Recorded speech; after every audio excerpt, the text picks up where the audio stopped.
I'm the proud mom of a big family. I have 2 sons and 4 daughters. Actually, in my heart, I have 5 daughters. One of them just happens to be Kenyan. Back in 2005, I let my children choose our family's first sponsored child. Eunice was a 10-year-old Kenyan girl. She came from a family with 6 kids too, but that's unfortunately where our similarities end. Her mother had passed away when Eunice was 5, and she had been sent to live with an aunt who abused her. She was then sent to live at a boarding school, staying with her grandmother during vacation times.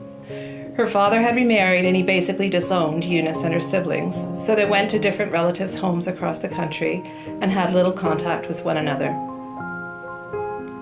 We sponsored Eunice for 4 years. My kids and I loved writing her letters, picking out cards and snapping photos to send her. We prayed for her every day and spoke of her like she was family, because that's how we thought of her. And we hoped she did too. But in the photos we got back, Eunice always looked so sad. At the end of those 4 years, Eunice's school had decided to stop their partnership with Chalice, so she would no longer be in the sponsorship program. We were devastated. After so much loss, Eunice would be losing yet another family. 5 years passed, but I never stopped thinking about her and wondering how she was doing. I found out I would be traveling to Kenya for the first time with Chalice. I knew it was a long shot, but I asked my Kenyan colleagues if they would be willing to try and track her down. Kenya is a huge country with a population of about 45 million people, and we had no idea where Eunice was. It was highly unlikely that they would be able to find her. But after only a few days, to my shock and delight, they had actually tracked Eunice down. She was living and studying in a different school in a faraway district than where she had been previously. Our colleagues in Kenya were able to arrange a visit between us. I'll never forget the moment we met in person on November 6th, 2014. We held on tight to each other for a long time, and I'm not sure who cried more, Eunice or me. She couldn't believe that we hadn't forgotten her and that we would have gone through so much trouble to find her. And I couldn't believe that we had actually found her. The first thing she said to me was that she had continued to pray for our family every day. In those intervening years, Eunice had run away from her previous school because of terrible conditions. All by herself, she found a new school, took the entrance test, and earned a scholarship for her tuition. Her typical school day was 5 in the morning to 9 in the evening. On top of that, she had to work on breaks and weekends to pay her living expenses.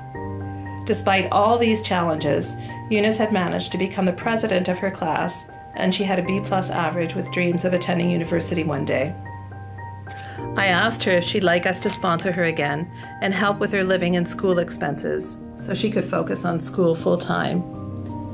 Through her tears, she said yes. But when she graduated high school, things got dark again. With no contact with her family, she had nowhere to live. She drifted into Nairobi and paid for a small room by dishwashing at a local restaurant. She had no support network and was alarmingly thin. Her university dreams seemed to be fading. By God's intervention, my work took me to Nairobi that winter, and with a friend by her side, she was able to apply to university and inquire after better housing. It was during that visit that she asked if I would mind if she called me Mom. I told her that I'd be flattered. Fast forward to today, January 2018, and Eunice is doing great. She just finished her first semester studying special education at St. Paul's University in Kenya.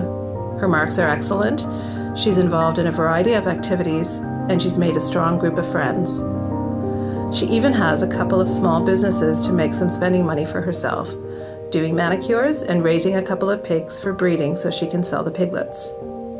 She also reconnected with some of her family members when she went to spend the Christmas holidays with her grandmother. We have regular contact with Eunice on WhatsApp, and through my work, I have the opportunity to visit her now and then. I'm proud to be her mom, and my children are proud to call her their sister. And, as we hoped so many years ago, she sees us as her family too. And as for her photos, just look at that smile.